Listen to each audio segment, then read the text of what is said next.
Assalamualaikum warahmatullahi taala wabarakatuh.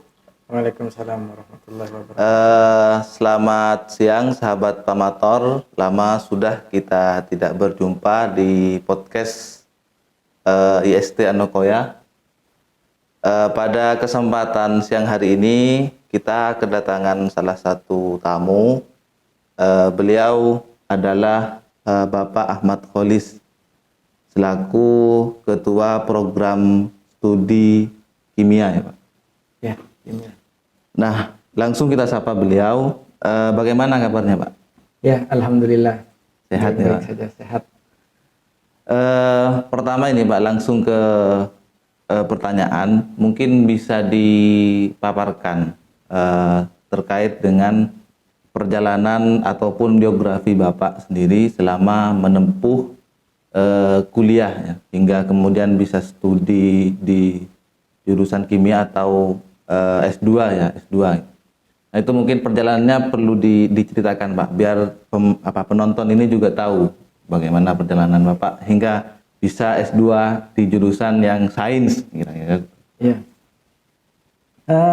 Awal perjalanan saya itu, saya alumni Anokoya juga, ya. SMA di Anokoya. Selama SMA Anokoya itu saya ambil jurusan IPA. Dulu ketika mau kuliah sebenarnya bingung, kira-kira mau masuk jurusan apa ya.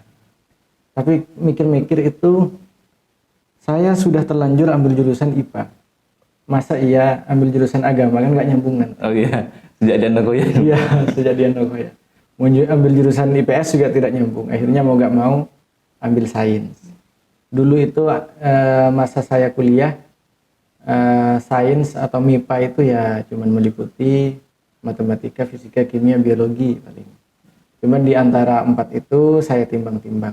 Mau masuk matematika, saya kok kayaknya kurang suka gitu. Karena matematika bayangan saya dulu orangnya perhitungan. Kalau saya kan nggak perhitungan. Iya. Terus nyoba kalau fisika gimana, pikir-pikir juga. Ternyata setelah nyoba-nyoba mendalami fisika malah lebih ruwet hitung-hitungannya ketimbang matematika. Biologi, saya mikirnya biologi mungkin karena hitung-hitungannya mungkin sedikit. Tapi biologi hafalannya banyak. Oh iya. Ya, karena tahu sendiri kan satu spesies punya nama masing-masing. Akhirnya pilihannya tinggal kimia. Kok kimia ya? Saya tanpa mikir panjang ya masuk aja kimia. Sisanya cuma 1. Oh. Ntar khawatirnya kalau ditimbang-timbang lagi saya gak jadi kuliah. Oh, iya. Berarti S1-nya ditempuh di kampus mana? Akhirnya saya memutuskan ngambil S1. Waktu itu saya memilih berlabuh di Yogyakarta. Pilihannya itu jatuh ke UIN Sunan Kalijaga. Alhamdulillah, perjalanan ya memang karena dari pesantren yang dulu itu juga baru nyampe UIN, ya saya masih menyesuaikan. Awal-awal ya biasa karena dari sekolah yang dulu ya, kalau SMA Anokoya itu nggak pernah praktikum juga, Iya. Akhirnya bingung. Ya tapi akhirnya bisa menyesuaikan pada akhirnya setelah lulus. Habis itu dari UIN Sunan Kalijaga kok merasa candu ya gitu. Oh iya. Ya. Ketagihan. Ya, ketagihan. Untuk mendalami. Ternyata saya benar, nggak mikir di kimia itu benar pilihan saya. Ternyata kimia memang nggak terlalu banyak hitung-hitungannya, nggak terlalu banyak hafalannya. Jadi berpola. Gitu. Akhirnya karena saya merasa sudah ini passion saya. Gitu. Akhirnya karena merasa penasaran lagi, akhirnya kuliah lagi. Mungkin karena di awal-awal semester kurang seriusnya setelah hampir-hampir lulus, jadi merasa penasarannya di akhir. Iya. Ya akhirnya kuliah lagi di S2 UGM. Ya seperti itu.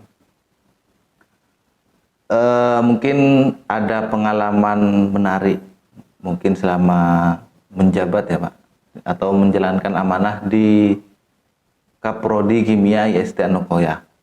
di mana IST Anokoya ini kan adalah kampus rintisan, artinya baru saja berdiri pada tahun 2018 di Anokoya, dan termasuk baru gitu, baru berapa 5 tahun, mungkin 5 tahunan. Nah, kira-kira apa pengalaman menarik selama mungkin menjalani amanah sebagai ketua program studi kimia, khususnya ketika ya mengabdi di Anokoya? Ini kan jurusan kimia baru gitu Pak, kimia murni. Kalau program studi baru itu ibaratnya kita itu membabat hutan. Artinya ya di mana kita, kalau kita membabat hutan, kita nggak tahu di depan itu ada apa.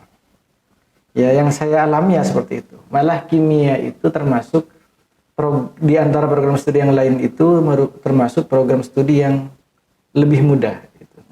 IST berdiri tahun 2019, tapi kimia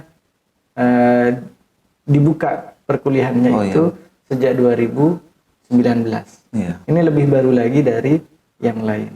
Sehingga ya kami di IST Anokoya banyak pengalaman. Senangnya itu satu ya banyak pengalaman, karena dari sebelumnya saya itu hanya belajar di kampus tanpa tahu bagaimana mengelola suatu sistem pendidikan, tiba-tiba menjadi kaprodi. Jadi kaprodi itu ikut pelatihan ini, itu, kurikulum dan lain sebagainya. Alhamdulillah ya banyak pengalaman. Cuman namanya juga amanah ya, tanggung jawabnya ya besar. Jadi itu ada plus minusnya lah. Dari segi pengalaman, banyak pengalaman yang saya dapatkan, tetapi ya itu amanah itu memang berat.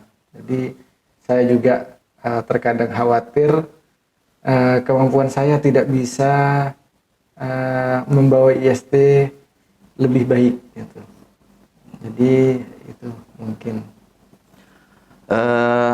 Yang selanjutnya ini Pak, tentu selama menjalani menjalani amanah sebagai ketua program studi atau kita istilahkan mengabdilah ke pesantren itu, mungkin kan pasti ada banyak interaksi, baik itu dengan mahasiswa yang notabene itu adalah santri yang justru jurusan kimia murni. Nah, kira-kira ada pandangan tidak Pak untuk menghadapi ataupun mengembangkan program studi kimia yang itu ternyata adalah salah satu program studi yang ada di pesantren, kampus pesantren. Kalau di luar itu kan kayak di Tebu Ireng kan ada SMA Trend Sains kayaknya ya, ada itu. Nah, kalau di sini kan kampusnya nih Pak, justru kampusnya yang itu sains murni. Nah, kira-kira bagaimana, mungkin ada semacam strategi atau pandangan ke depan terkait dengan ini? Ketika ada pertanyaan seperti itu, saya teringat dulu karena saya merupakan angkatan agak awal-awal di SMA Anokoya ya. SMA Anokoya itu kan awalnya memang bergerak di bidang IPA, sains. Iya, sains. Sebenarnya tujuan Mas Sahih yang waktu itu pendirinya Kiai Hanif Hasan, Kiai Haji Hanif Hasan, beliau itu mendirikan SMA Anokoya yang orientasinya sebagai sekolah IPA waktu itu. Tujuannya agar santri tidak hanya mengaji ayat-ayat qauliyah, bagaimana juga santri bisa mengaji atau mengkaji ayat-ayat kauniyah, ayat-ayat alam.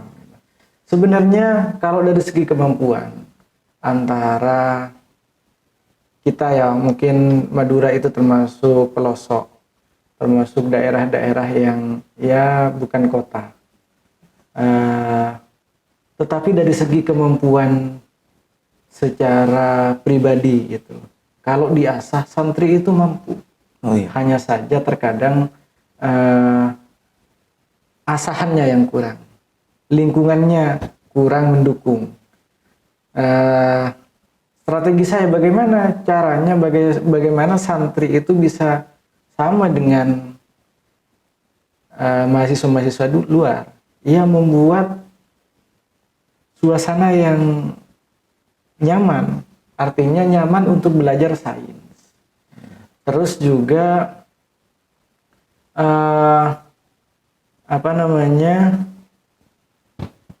lingkungannya juga harus mendukung ke situ.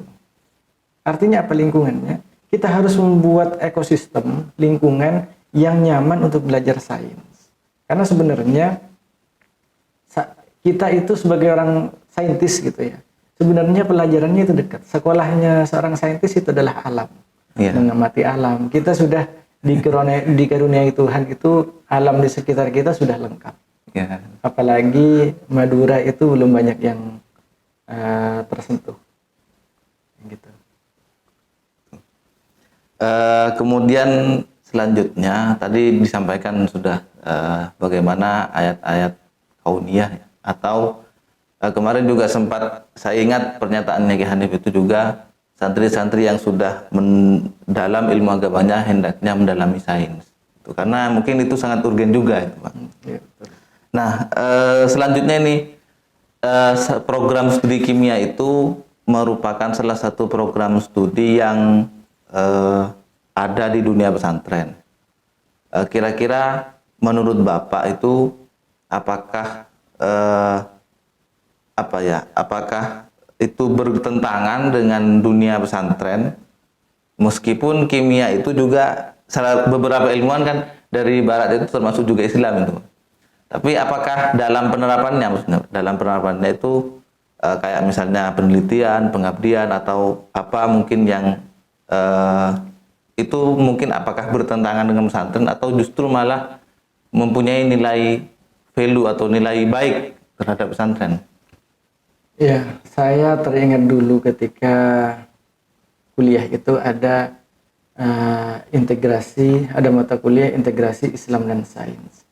Dan di Anokoyah juga ada, di SD Anokoyah. Sebenarnya ilmu itu kan bebas nilai ya. Artinya tidak terikat dengan apapun sebenarnya. Tidak terikat dengan agama, tidak terikat dengan ya apapun lah. Cuman keberadaan agama, apalagi sebagai seorang yang tinggal di pesantren ya, kita kampusnya kan ada di tengah-tengah pesantren. Ya. Bagaimana di situ pesantren itu hadir pada keilmuan kimia. Misalkan begini, sains itu kan fungsinya, sains dan teknologi, termasuk di kimia dan lain sebagainya. Itu kan tujuan utama sebenarnya bagaimana mempermudah kehidupan manusia. Salah satu sains ya banyak ya. Kita punya sepeda motor, mobil, atau sepeda ontel, atau bahkan tangga. Itu kan sebenarnya sains. Bagaimana tangga itu mempermudah kita untuk naik. Tapi kemudian beberapa sains itu perkembangan selanjutnya tidak hanya mempermudah manusia, tetapi terkadang juga bisa merusak. Nah, kehadiran pesantren atau setidaknya ruh pesantren itu bisa dimasukkan ke situ. Bagaimana sains itu yang ramah. Sekarang kan banyak sains-sains yang produk sains ya, bukan sainsnya sebenarnya, tetapi produk sains yang kemudian digunakan untuk bukan hanya eksplorasi, tetapi eksploitasi alam. Nah, nilai-nilai keagamaan di situ harus mampu menjadi ruh di situ, ruh dari keilmuannya. Karena jika tidak dikendalikan dengan nilai-nilai spirit ya kepesantrenan dari agama, ya jika terlalu dibiarkan ya hanya akan memeras alam ini. Ya kira-kira kehadiran pesantren ya sebagai ruhnya. Kalau sebagai keilmuannya ya justru kalau saya teringat ke guru kami Kiai Hanif itu bagaimana keimanan kita santri itu semakin dalam ketika kita mempelajari sains. Artinya kalau seperti itu kan sudah sangat tidak bertentangan. Artinya malah semakin memperkuat gitu, memperkuat ubudiyah kita, memperkuat nilai ketuhanan kita. Salah satu contoh misalkan di kimia itu ya.